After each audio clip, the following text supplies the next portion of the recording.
ગોપાલ ઇટાલિયાએ કરેલા આક્ષેપો બાદ જે ગામને લઈને નિશાન સાધ્યું હતું ત્યાં ન્યૂઝરૂમની ટીમ પહોંચે।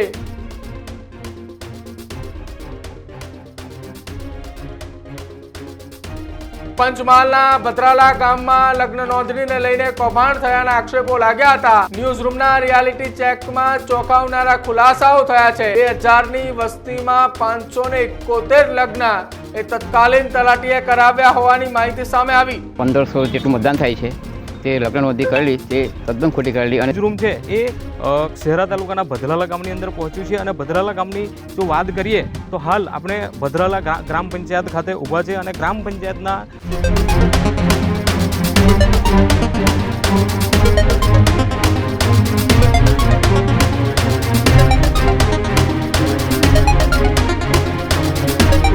નમસ્કાર, આપ જોઈ રહ્યા છો ન્યૂઝરૂમ ને આપની સાથે હું છું પ્રદીપ। સમાચાર પંચમહાલથી સામે આવી રહ્યા છે કે જ્યાં ધારાસભ્ય ગોપાલ ઇટાલિયા દ્વારા લગ્ન નોંધણીના કૌભાંડને લઈને આક્ષેપો લગાવવામાં આવ્યા હતા। આક્ષેપો બાદ ન્યૂઝરૂમની ટીમે પંચમહાલની અંદર રિયાલિટી ચેક કર્યું છે। ન્યૂઝરૂમની ટીમે પંચમહાલના એ જિલ્લાઓની અંદર પંચમહાલ જિલ્લાના અલગ અલગ તાલુકાઓની ગામડા વિસ્તારોમાં પહોંચ્યું હતું કે જ્યાં લગ્ન નોંધણી કૌભાંડને લઈને રિયાલિટી ચેક કરવામાં આવ્યું છે। ગોપાલ ઇટાલિયાએ કરેલા આક્ષેપો બાદ જે ગામને લઈને નિશાન સાધ્યું હતું ત્યાં ન્યૂઝરૂમની ટીમ પહોંચે।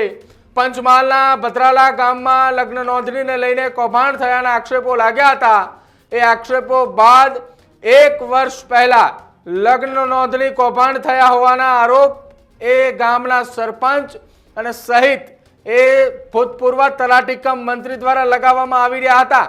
આ તમામની વચ્ચે તલાટી કમ મંત્રી સહિત કૌભાંડે બહાર આવતા તલાટી કમ મંત્રીને સસ્પેન્ડ કરાયા હોવાની પણ ચર્ચાએ ગામની અંદર ચાલી છે।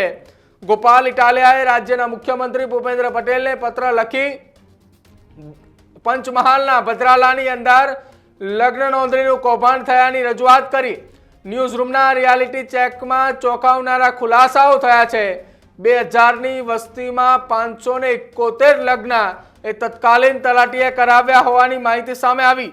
2021 થી અત્યાર સુધીમાં કુલ 574 જેટલા લગ્ન એ ગામની અંદર નોંધણી થયા હોવાની ચર્ચા અત્યારે ચાલી રહી છે। જોકે ધારાસભ્ય ગોપાલ ઇટાલિયાએ રાજ્યના મુખ્યમંત્રી સાથેની મુલાકાત દરમિયાન પંચમહાલના ભદ્રાલા ગામનો ઉલ્લેખ કર્યો હતો। ન્યૂઝરૂમની રિયાલિટી ચેક દરમિયાન ટીમે પંચમહાલના ભદ્રાલા ગામ પહોંચી તલાટી કમ મંત્રી સાથે મુલાકાત કરી, ગામના સરપંચને પણ મળ્યા। જોકે આ તમામની વચ્ચે ગામની અંદર 2000 થી 2200 ની વસ્તી છે। 1500 થી 1700 ની આસપાસ મતદાન થાય છે અને એ તમામની વચ્ચે છેલ્લા 3 વર્ષની અંદર 571 લગ્ન નોંધણી થયા હોવાનો ઘટસ્ફોટ થયો છે। આ તમામની વચ્ચે જ્યારે રિયાલિટી ચેકમાં ન્યૂઝરૂમની ટીમ ત્યાં પહોંચી દરમિયાન ગામના સરપંચે શું કંઈ કહ્યું સાંભળો। એ પણ અમારા ભદ્રાલા ગામની અંદર પીએ પરમાર દ્વારા તલાટી કમ મંત્રી દ્વારા જે લગ્ન નોંધણી કરેલી તે લગભગ 1 વર્ષ પહેલાં લગભગ અમારી 2200ની અંદર વસ્તી છે, 1500 જેટલું મતદાન થાય છે તે લગ્ન નોંધણી કરેલી તે તદ્દન ખોટી કરેલી। અને જે તે સમયે તલાટી કમ મંત્રી ઉપર કાયદેસરની ગુનો દાખલ થયેલ છે અને તે તદ્દન ખોટી કરેલી। અને તે પણ અત્યારે જે તકમંત્રી આવ્યા છે એમને સ્પષ્ટપણે અમે ચોખ્ખી નાખી છે કે તમામ પ્રકારની લગ્ન નોંધણી કર્યું નહીં આપણે અને ગ્રામજનો દ્વારા રજૂઆત કરી છે। જે તે સમયે પીએ પરમાર દ્વારા FIR બી કરેલી છે એમના પર કાયદેસરની અને એમને કોર્ટ કચેરી ધક્કા ચાલુ છે અત્યારે હાલમાં। વિસાવદરના ધારાસભ્ય ગોપાલ ઇટાલિયા દ્વારા મુખ્યમંત્રીને રજૂઆત કરવામાં આવી છે, જેમાં નાની વયની જે 18 વર્ષની જે છોકરીઓ થાય અને ત્યારબાદ એમને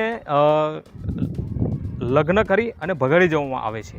જે લગ્ન નોંધણીના કૌભાંડને લઈને ગુજરાતના અલગ અલગ જિલ્લાઓની જે ગોપાલ ઇટાલિયા દ્વારા મુખ્યમંત્રીને રજૂઆત કરવામાં આવી છે, જેમાં પંચમહાલ જિલ્લાના શહેરા તાલુકાના ભદ્રાલા ગામની પણ રજૂઆત કરવામાં આવી છે। અને હાલ આપણે જે ન્યૂઝરૂમ છે એ શહેરા તાલુકાના ભદ્રાલા ગામની અંદર પહોંચ્યું છે અને ભદ્રાલા ગામની જો વાત કરીએ તો હાલ આપણે ભદ્રાલા ગ્રામ પંચાયત ખાતે ઊભા છે અને ગ્રામ પંચાયતના હાલના તલાટી કમ મંત્રી અને ગ્રામજનો દ્વારા જાણવા મળેલ છે કે અહીંયા જે ગ્રામ પંચાયત દ્વારા મળતી માહિતી પ્રમાણે લગભગ ગામની જે વસ્તી છે 2100 થી 2200 જેટલી વસ્તી છે અને જે મતદાન થાય છે એ 1500 થી 1600નું મતદાન છે અને 2021 થી અત્યાર સુધી જો લગ્ન નોંધણી જોવામાં આવે તો 574 જેટલા લગ્ન નોંધણી કરવામાં આવી છે. તો આપણને જે જોઈ શકીએ કે સીધું જ જે 1500-1600નું મતદાન છે, 2100-2200ની વસ્તી છે અને છેલ્લા 2021થી હાલ સુધી 574 જેટલા લગ્ન નોંધણી થયેલી છે. એટલે જે ગોપાલ ઇટાલિયો દ્વારા જે રજૂઆત કરવામાં આવી છે, જેનું જે તથ્ય છે એ અહીંથી બહાર આવ્યા છે. અને જે તે વખતે આપણે જોઈએ કે જે તે વખતે આ મુદ્દો ઉઠ્યો પણ હતો અને ગ્રામજનો દ્વારા પણ જાણવા મળ્યું છે કે અહીં લગભગ થોડા મહિના પહેલાં અહીં જે લગ્ન કૌભાંડ જે લગ્ન નોંધણી કરવામાં આવે છે તેનું જે કૌભાંડ બહાર આવ્યું હતું અને જે તે વખતે તત્કાલ તલાટી છે તેમની સામે ફરિયાદ પણ કરવામાં આવી હતી અને એમણે સસ્પેન્ડ પણ કરવામાં આવ્યા હતા. પરંતુ ગોપાલ ઇટાલિયા દ્વારા જે મુખ્યમંત્રીને રજૂઆત કરવામાં આવી છે કે 18 વર્ષની જે છોકરીઓ થાય છે અને ત્યારબાદ 1-2 મહિનામાં જ કેટલાક તત્વો દ્વારા તેમને ભગાડી દેવામાં આવે છે, લગ્ન નોંધણી કરી, બરાબર, પૈસા આપો અને લગ્ન નોંધણી કરો, પૈસા આપી અને ગેરકાયદે લગ્ન નોંધણી કરવામાં આવે છે અને લગ્ન નોંધણીના જે કૌભાંડ છે એની રજૂઆત કરવામાં આવી છે. અને આવી લગ્ન નોંધણી બાદ જે છોકરા છોકરીને ભગાડવામાં આવે છે અને પ્રોટેક્શન પણ કરવામાં આવે છે, જેથી આ બાબતે તપાસ થાય અને એની સામે કોઈ પણ જે કાયદો લાવવામાં આવે અને આ જે લગ્ન જે નોંધણી છે એ કૌભાંડ બંધ થાય તેવી ગોપાલ ઇટાલિયા દ્વારા રજૂઆત કરવામાં આવી છે. અને જે ન્યૂઝરૂમ આજે પંચમહાલ જિલ્લાના શહેરા તાલુકાના ભદ્રાલા ગામે પહોંચ્યું છે ત્યારે સત્ય હકીકત પણ અહીંથી બહાર આવી છે. ન્યૂઝરૂમ ભાવિન પરમાર, પંચમહાલ. તો પંચમહાલના ભદ્રાલા ગામની અંદર ગોપાલ ઇટાલિયાએ જે રાજ્યના મુખ્યમંત્રી ભૂપેન્દ્ર પટેલને પત્ર લખીને જે ગામનો ઉલ્લેખ કર્યો હતો એ ગામની અંદર રિયાલિટી ચેક કરવા માટે પણ ન્યૂઝરૂમની ટીમ પહોંચી હતી. ત્યાં ગામની અંદરથી એ ચોંકાવનારાઓ એ આંકડાઓ સામે આવ્યા.